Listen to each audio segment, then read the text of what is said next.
All right, welcome back to the OU Sports Podcast from the OU Daily. We got Jason Batacao, Louis Raser, Colton Sulley here. Let's just jump right into it. Obviously, 2 consecutive losses, bad losses for OU. Terrible. At Kansas, in Stillwater, last Bedlam ever. Well, last Bedlam until they play again, but they won't be playing again in the distant future. So, guys, let's just go one by one. Immediate reactions briefly on the Bedlam loss. Tough. You dominate a series for so long, but Oklahoma State gets the last laugh, and that's the one that's going to sting for OU for a while, it seems. Oklahoma State has bragging rights for a long time. I thought Oklahoma I thought the crowd, I mean, you were down there in the fourth quarter and you said it was electric. I thought that was definitely a factor, definitely got to OU. But overall, just some of the same issues we've been seeing really since after the Texas game, undisciplined, game management, offensive play calling. It's just the same thing week in, week out. Frustrations, you can tell, are starting to build. That's something we'll get into. But that's just the immediate reaction. Jason, what did you see from your vantage point? Bad. Very, very bad. No, I'm kidding. I mean, it was bad, but I mean, I had predicted it. I'm just gonna toot my own horn right now. I mean, I said that I thought that the rug was pulled on this team's season. I thought they looked like the 6-7 team we had seen last year. I think 2 straight games, they're kind of back to their old ways. I thought it was interesting. I asked Brent after the game just about – remember he had said at the beginning of the season about players needing to, I guess, stick into the process. And he kind of shrugged off and said, no, I think that's just like – he didn't say it was a lazy question, but like a lazy way to look at it almost. So, I mean – it just seems like nobody really has answers for all the problems that are happening right now. I don't even think Brent does, which is a bad sign. Well, we'll get to that and more from him. His weekly press conference was today, and he went into similar things to that. But just real quick, I thought, like Lewis said, the discipline stuff just can't happen, especially when you had already lost a game. And Brent said after the game, there's no margin for error. Well, there wasn't any margin of for error entering the game either. I do think the loss of Danny Stutzman held them back a little bit, but also Kip Lewis and Kobe McKenzie went in there and played really good football games. So I think it really just comes down to the undisciplined, the penalties, the offense. We talked last week about the offense against Kansas. The offense against Oklahoma State didn't look like there was any adjustments made. It didn't look like that they had gotten any closer to the identity that they've been chasing all season long. We saw Tawi Walker and Gavin Sawchuk actually have some success. And then you throw Javante Barnes in there, and you get a turnover. I don't really know what. I'm not sure why this staff thinks that they can't just roll with 1 or 2 guys. Like, roll with Gavin. He was playing. He had over 100 yards. Just hand it off to him. It's the same thing for multiple position groups. It's not just the running backs. I mean, we were seeing like 8, 9-man offensive line rotations. Yeah, as not a 7-0 team. Success. Yeah, as a 7-0 team, you're in week 8. You're right in the thick of the college football playoff, and you're rotating 7 and 8 guys. And you don't know there. who your top 2 running backs right. are. It's yeah. like, I think all of the things. I think you're right, Lewis. All of those things just culminated into. We don't know what we're doing. We don't know who we are on offense, and that's why they lost these 2 games, as well as the undisciplined penalties and everything else that we'll get into. But, guys, Brent Venables seemed like today in his press conference that he was very aware of the criticism that is coming not only his way, but Jeff Lebby's way. One of our colleagues asked him specifically about the offensive play calling, and he just totally deflected and was like, we're on to West Virginia. He kind of did a Bill Belichick.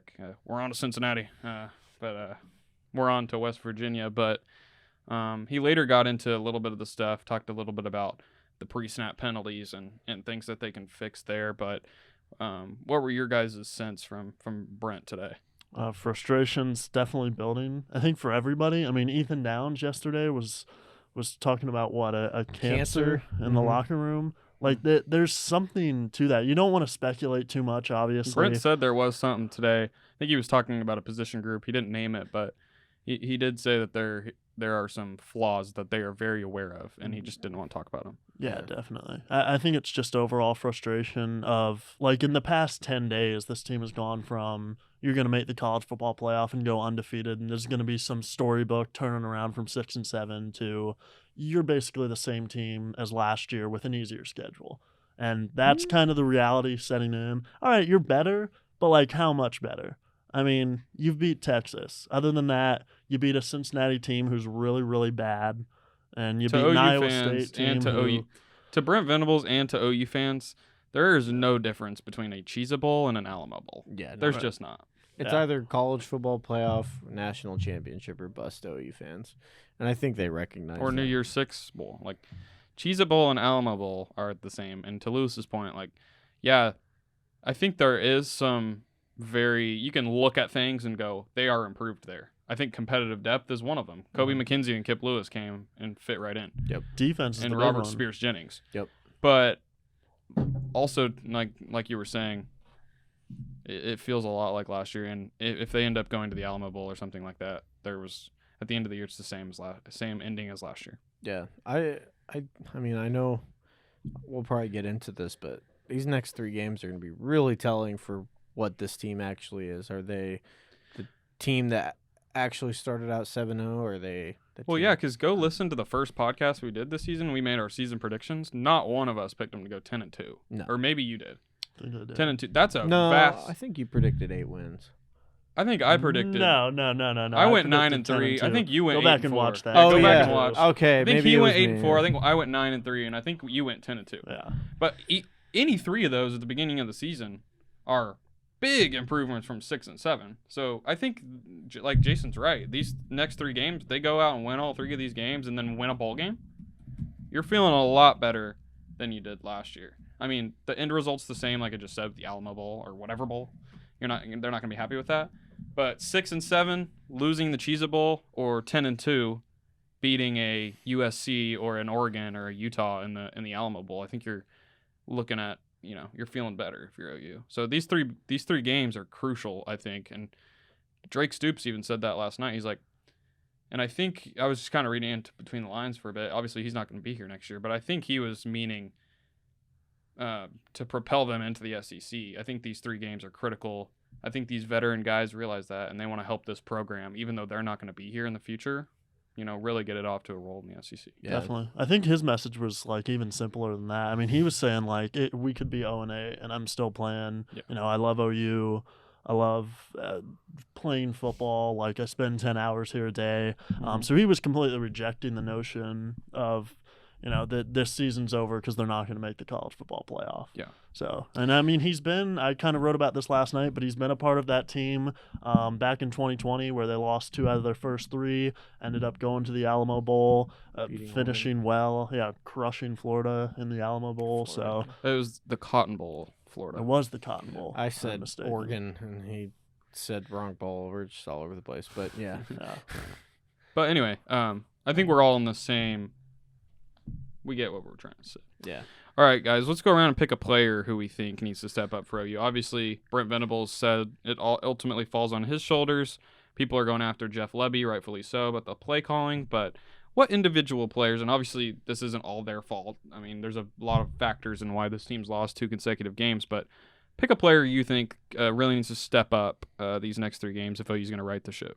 Well, Nick Anderson's been their big play guy all year. I mean, practically half the times he touches the football, he scores a touchdown. That's how it was when they were winning. I mean, he has the big 3-touchdown game against Tulsa. He goes 5 games in a row scoring, scores against Texas at the last second. He's their big play guy. And with the loss of Andrell Anthony, this receiver group, it just hasn't been the same ever since then. He had 1 catch against Kansas. Yeah, exactly. Yeah. That's a huge factor in why they lost. And Andrell Anthony, he's a big deep threat guy. You need a big guy like Nick Anderson who can stretch the field, who can give Dylan Gabriel that option. You really, really need him to step up here. And even for the future, I mean, this guy's a redshirt freshman. He's got years He's left. a critical piece of their future. Yeah, definitely. Going into the SEC with Jackson Arnold and everything.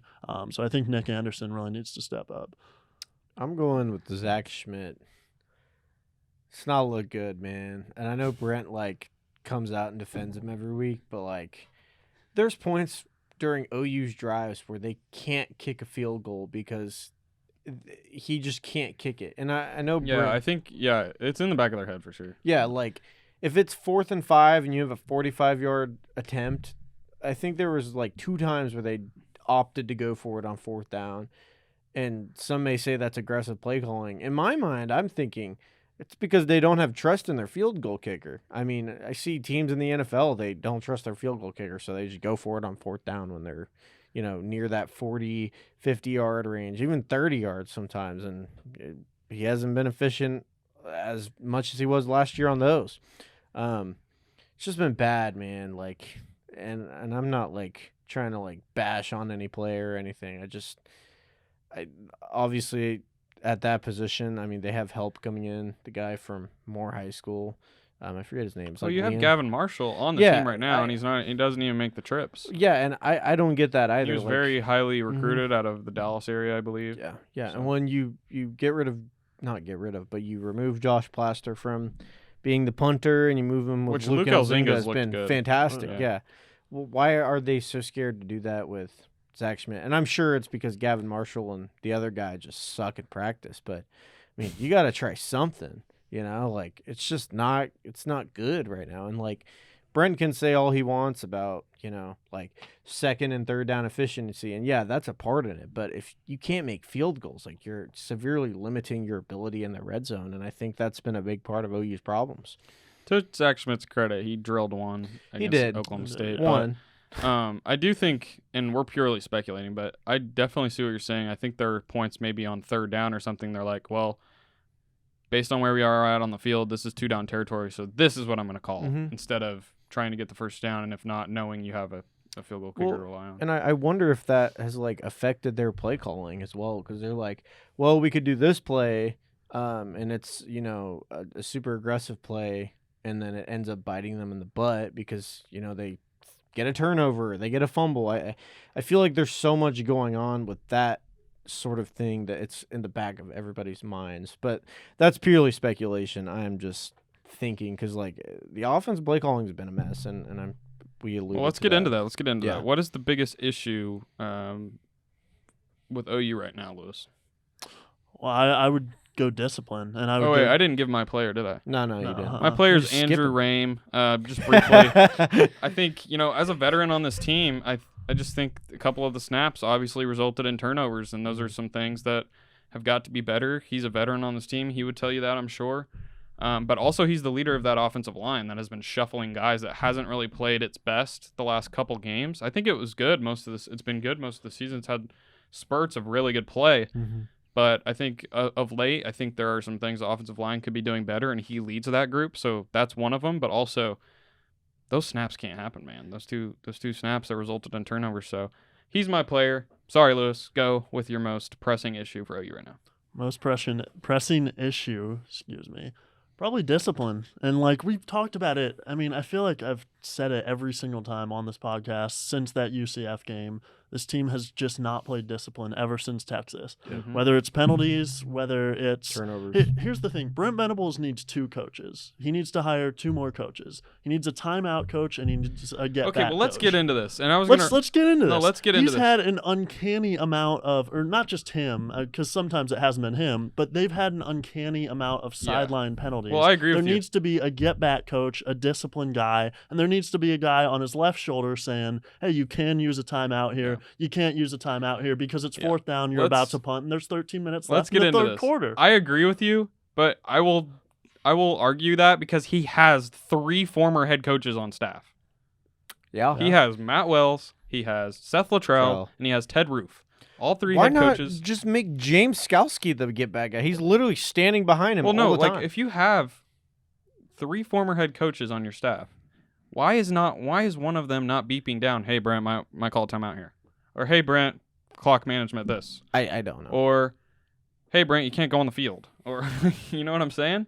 So I agree. He needs another coach like that, but he has 3 on staff. That's their job if I'm not mistaken. So I think it should be James Skalski. He's a big guy. Anyway, discipline definitely needs to be better, and we'll be writing about that more on OUDaily.com this week, hoping to get a good piece on that. Jason, what do you think is a pressing issue for this team? Oh, man. I mean, you guys kind of hit on it all. I just think that they're lacking in like a lot of areas. Like I thought you got one. I thought you had one. You wrote down rush defense. Oh yeah, rush defense has been. I think this happens every week. Yeah, I tend to forget things. I didn't get the doc. You didn't send it to me. Nobody sent it. I asked like 3 times. It's fine. It is in the group chat. Rush defense has been really awful. Like I think I was sitting next to Lewis and I was like counting on my finger every time I saw a player miss a tackle. I was like, oh, there's 1, there's 2, there's 3, and I was like, is there a stat that I can keep track of it? And Lewis was like, no, I don't think so. But well, you said that, but I'm okay. But yeah, tackling has been quite an issue for this team ever since they came off the bye week. I don't know if like they got trampoline pads or like what's been going on, but they just start bouncing off of everybody. They can't wrap up.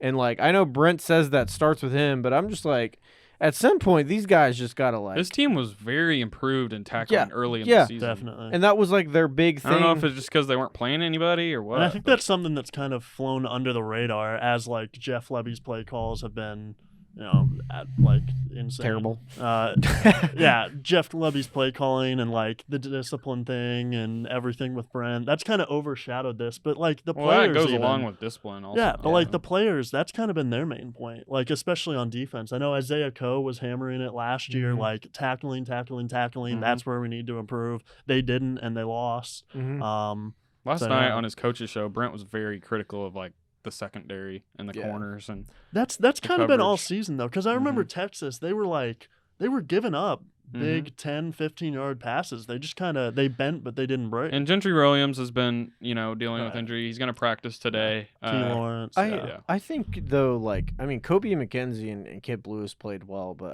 Peyton Bowen's been dealing with some stuff. But like your second starting middle linebacker is just not making. We're gonna get into that. We're gonna get into the linebacker play here pretty soon. But I'm gonna go with the offense as my pressing issue. I think that's what OU fans have been screaming about the last 2 weeks. We heard all week after Kansas, we're gonna do this. We're gonna do this. We're gonna do this, and they didn't have any success against Oklahoma State. It just seemed like whenever one thing would go right, another thing would go wrong. They would make a big play down the field, penalty. They would make a big play, fumble, turnover. It's like me in NCAA 14. I just think something's wrong there.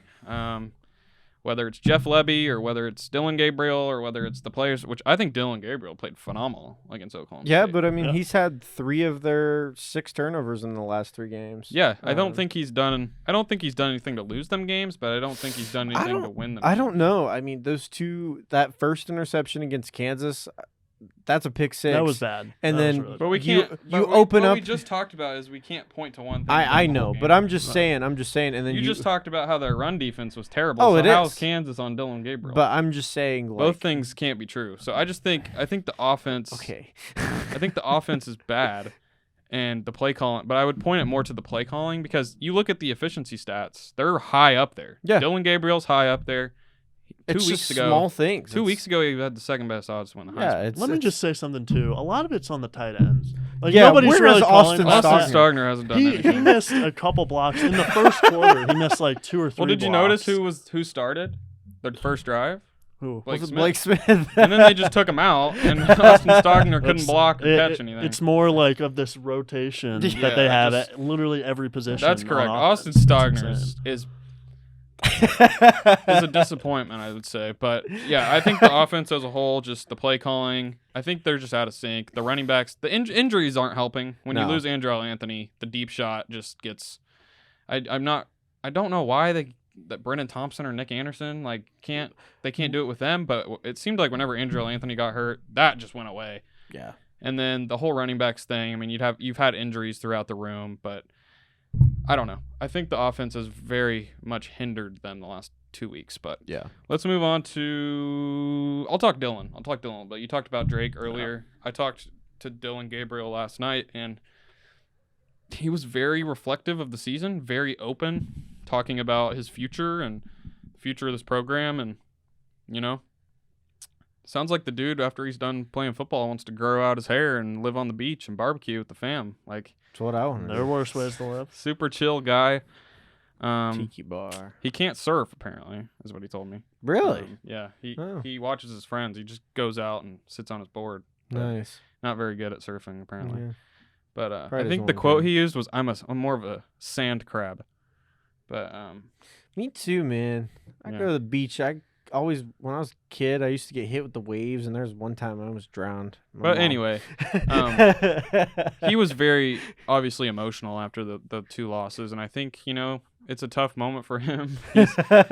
He's reflecting on the season that could have, like Lewis said 10 days ago, they were in the thick of the college football playoff race. I'm sure it's very hard for him to come to terms with You can just my see it. career here is over in 3 weeks, and I'm not gonna play for a college football playoff. So You can just see it on his face. The past Yeah. 2 games, he's been down in the dumps, barely answering questions. Which I mean, you don't expect him to give a full analysis of the game after he loses. But and after I the think game, we saw him talking on the phone. And I think it's just the reality setting in. This was a guy getting all the flowers a couple weeks ago, leading a really, really good offense to potentially a college football playoff berth. Everything was ahead of them, controlled their own destiny, and now you're fighting for a New Year's Six. And I think you can see some frustration on his face as well, because he's playing good football, I think, and it's just they're moving the ball. The play calling and the not everything's not clicking. Yeah, they had 400, 500 yards of offense. They're moving the ball. They're just shooting themselves in the foot. They are very efficient. They have great stats. But like you said, the undisciplined errors are really just shooting them in the foot. But, all right, Jason, you brought it up a little bit ago. Let's hear it. Jaron Kanik, Kip Lewis, what's going on? Man, with the they're linebackers? so bad. I mean, not Kip Lewis. He had a great game. But Jaron's looked awful. I mean, I've just been kind of okay, awful might be a bad thing to say. But, not good. Just undisciplined. If you could attach undisciplined to a certain level of play, I think Jaron, and not to be rude in any way, would be, the player that you point to. I mean, he had an undisciplined play against UCF. Yeah. Or was it Kansas? Tons. He's had Probably tons. both. The unsportsmanlike. Yeah. That was no, UCF, that was yeah. He's missing all the gaps. I think that 38-yard scramble that Jason Bean had, just completely missed him on that play. There was times against Kansas where a guy just ran right past him and he was in coverage. I just think he's in his head right now. And I mean, Kip Lewis and Kobe McKenzie came in and played the best that they could. But I think the best trio of linebackers on Saturday against Oklahoma State were when it was Dason, Kip, and Kobe. Yeah, I think so too. I think when they subbed out Jaron, and who knows what's going on with Jaron. He played really well first half of the season. Him and Danny were just on fire. You never know. I mean, he played pretty well against UCF. Obviously had that undisciplined error, and then didn't really look great against Kansas, and then didn't really look great against OSU. And like Brent said at the beginning of the season, we have competitive depth now, and if you're not stepping up, we're going to replace you with somebody else, and that's exactly what he did. I'm sure Jaron's going to step up and use that as fuel and play better, but I think you've really got to feel good if you're Brent Venables about the future of the linebacker room with those guys behind him. Yeah, I think as far as Jaron goes, you got to wonder how much Danny Stutzman's injury has kind of affected him. Not only that they're boys, they're best friends, but Stutzman's a leader on the defense. Yeah. Stutzman's a mentor. So you got to wonder about that. But yeah, Kip Lewis has really stepped up, and that's something we didn't really expect to see too much of. So good for him. I feel like I haven't said anything positive about OU in 3 weeks. The linebacker core is positive, I think, with the future with Kip and Kobe. Kip looked fantastic. Dason's been looking great at Cheetah. He's had a few coverage gaps, but Danny is Danny when he's playing. Yeah. I don't think the linebacker room is a reason at all for OU's. Yeah. The defense played well as a whole against OSU. I wouldn't be surprised if Kip is starting next week, though, in place of Jaron, if I'm being honest. Well, Kip was replacing Danny. I know. Kobe, though, was replacing Jaron. I'm just saying I wouldn't be surprised if Danny comes back and Kip is the number 2 guy, because I think he would thrive in that role. I mean, he got 15 tackles last week. I mean, shoot, I can imagine how he'd play at number 2 and he doesn't have to control the signals and, take all that. I don't know. Anyway, speaking of Danny Stutzman, he was snubbed, I think. Anyway, he was Butkus. left off the Butkus semifinalist list. Anything we need to mention there? We all agree. I just think the injury killed it. I mean, Yeah, and the 2 losses. yeah, and the 2 losses as well. Who was the top? Who were they saying? I haven't paid attention to that award. There's like 10 people on the semifinal list. Oh, really? Yeah. I He thought it was didn't like make it. 5. Oh, okay. Never mind. All right, guys. One simple question. We got this a lot in the mailbag, and you can go read it on oudaily.com. Kind of answered it, but nobody knows other than Brent Venables. But let's just give our best guess briefly as we have other matters to tend to today. Will Jeff Lebby be back in 2024? Yes. Yes. I don't know. Let me think on it. You don't have time to I think don't on have it. time to think on it. I'm gonna do this weird. Okay. I think if OU loses 2 out of the 3 games and the bowl game, he's done. I think if OU goes 3-1, I think it's a yes or no question. there's stuff that happens. Then Okay. base it on your prediction. I'm basing for it what off happens. of if they lose. I think if Right, they me lose, too. if they go 0-4 the rest of the way, He's then, done. then there's Yeah. some Donezo. questions. But are they going Donezo. to go 0-4? Probably not, but No. never know. I think if they lose 0-4, Brent's gone. But Well, I don't think that happens. let's not get that far. Yeah. I say he comes back simply because, I mean, on paper, he's still, like, as Brent says, like, Brent's very defensive of him still. I still think he's a big part of Brent's plans, Yeah. Yeah. And I think you really don't. especially going into the SEC Yeah. with Jackson Arnold. You the way really, he recruits, really don't want to fire the guy that was the main recruiter. knows for how to Jackson call Arnold. plays. I don't really necessarily agree with that, but he's called plays in the SEC. He knows what he's doing there, apparently. So we'll see.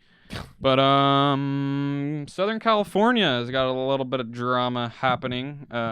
OU fans might be interested in that. It's the mean one. He's the We Grinch. lost to Washington by 10, I think. Caleb Williams cried. Poor guy. Yeah, well, I mean, USC? like Lincoln Riley said, it's not like OU where the defenses were the strong part Yeah, of the we'll team. get to that. We'll get to that.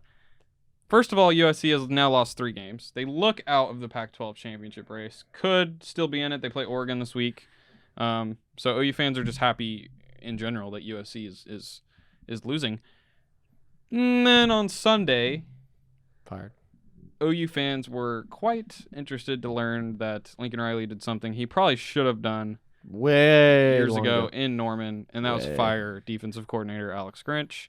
Gone. Quick thoughts on that, and then we'll get to the quote that Lincoln had yesterday.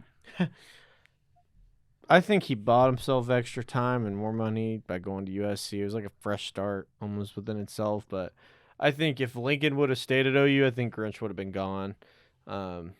I don't know why he carried him over to USC. Maybe he thought, no, fresh I start. mean, I understand like the carrying over because like you didn't have time to hire a defense coordinator, stability, but he was on a very short leash, I would say. Yeah. And USC fans were not going to put up with that any longer. I mean, Yeah. losing to Tulane last year in the Cotton Bowl.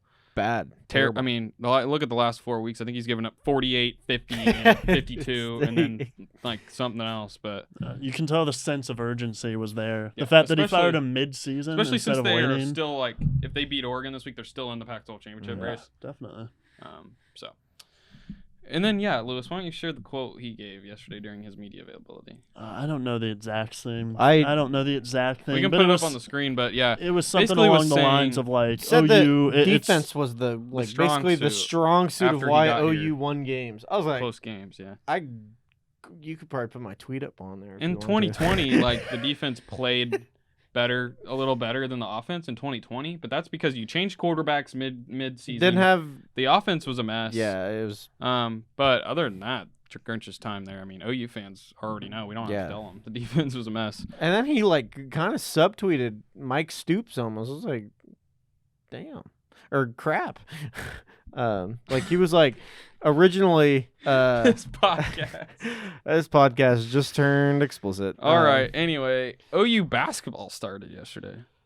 $2 beer. All right. No, that's only on Tuesdays. I don't understand why he keeps false advertising this. Jason's It's not on Mondays. Jason's gonna go to like 5 OU basketball games. On never Monday, get $2 They're beer. not gonna have. I'm $2 not No. going as a fan because I'm a reporter for the not for the team. OU Covering. basketball started yesterday. Both got big wins.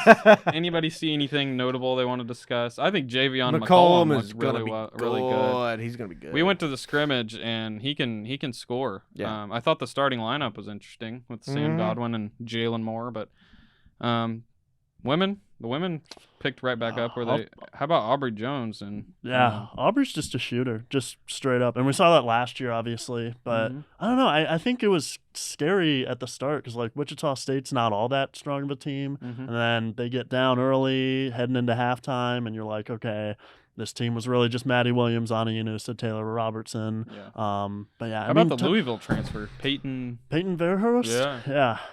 She's good. I think and Sahara Williams, I mean, that team's all about newcomers. I think if they had her against UCLA, Peyton Verhulst. I think the big thing is just going to be turnovers and defense again, because they turned the ball over way too many times in the first half, fixed it in the second half, and they were rolling. Well, this podcast will be out on Wednesday.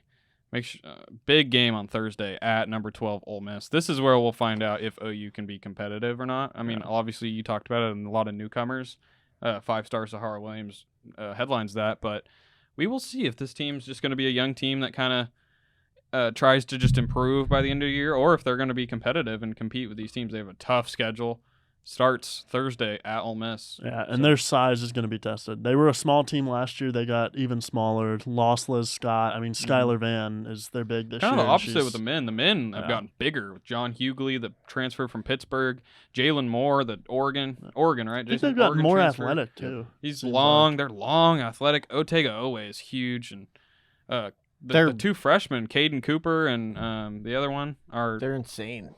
They're very athletic. I think Caden big. Cooper's a future NBA player, if I'm being honest. That's my takeaway. The Big 12's loaded. I still don't think OU makes the tournament, but I think they are improved from last year. And I think Porter Moser set out a vision to get more athletic, bigger, and I think he's done that. If they don't make the tournament, I think Porter's gone. Well, goner. We will talk about that throughout the season on this podcast, I'm sure. But let's get to score predictions, because I don't know if we've mentioned it yet, but OU plays West Virginia on Saturday. Yeah, they do. I'll go ahead and just put mine in. 6 p.m. on Fox. I'm going OU 43, West Virginia 20. Boom. That's pretty good. Yeah, I think OU's going to come out and just scorch earth. Lewis? No, You guys copy my answers every single This is why week. he swears that I just copy his answers. I didn't even get to Every see time. the docs. You can't even say that this time. I'm over time. here looking over your shoulder trying to look like I'm copying answers from a test. What was his 43 what? 20. I just remember last week, real quick, week, we were talking and I was like, OU's probably going to win this like 28-24. And Einstein over here just goes like, yeah, I think this is like a 27-23 OU win. That was in the car. Okay. Yeah, that's still the same thing. Well, I'll let you guys. I'm going to go 31-24. Oh, you gotta be kidding me. I was thinking Just 30 to pick some numbers. Stuff if I say 32-24, buddy. All Just right, change it. I was thinking. Hang on. Let me get into my reasoning. 31-24. I think it's going to be a close game. Night game in Norman. West Virginia beat OU last year at West Virginia. They're coming off of that. Garrett Green. We've seen him play really well at times this year. Neil Brown, I think, has saved his job. Oh, yeah. He definitely saved it if he gets a win at OU tomorrow or on Saturday. Tomorrow? I think it's going to be closer than people think. I think it could be similar to the UCF game. However, I think the crowd in Norman, I expect the offense to play a little bit better, and hopefully for OU fans and Jeff Lebby's case, that they do play a little bit better and they inch out a win by a touchdown at home under the lights, as we have a night game actually, 6 p.m. They're gonna wear the Unity jerseys. First time in a while. Yeah, It's gonna be cool. Well, I love night games. All right, my prediction, I would say OU 30. it can be similar. West Virginia Me and you just 26. Bright minds think alike. OU 30, West Virginia 26. I was thinking about going West Virginia in this game. I think if it were at West Virginia, it would be a West Virginia win. But I think just the crowd in Norman. I can't see OU losing to West Virginia at home. That'll definitely be like on Hot Takes Exposed. Yeah, I think OU fans would start like raiding the streets and like I don't think they do that. tearing up the turf and just throwing popcorn. They play on everywhere. grass. Oh yeah, grass. Destroying the beautiful Bermuda grass. Well, Jason's been on this pod. I think that's a good stopping point Colton Sulley, Louis Raser, Jason Batacao. Keep it with OUDaily.com. We're going to have several midweek pieces this week ahead of West Virginia, Goodbye. breaking down everything from the Bedlam loss to the offensive play calling to the rush defense to everything, individual players. So keep it with OUDaily.com. Follow us on social media, and we'll see you next time. Bye.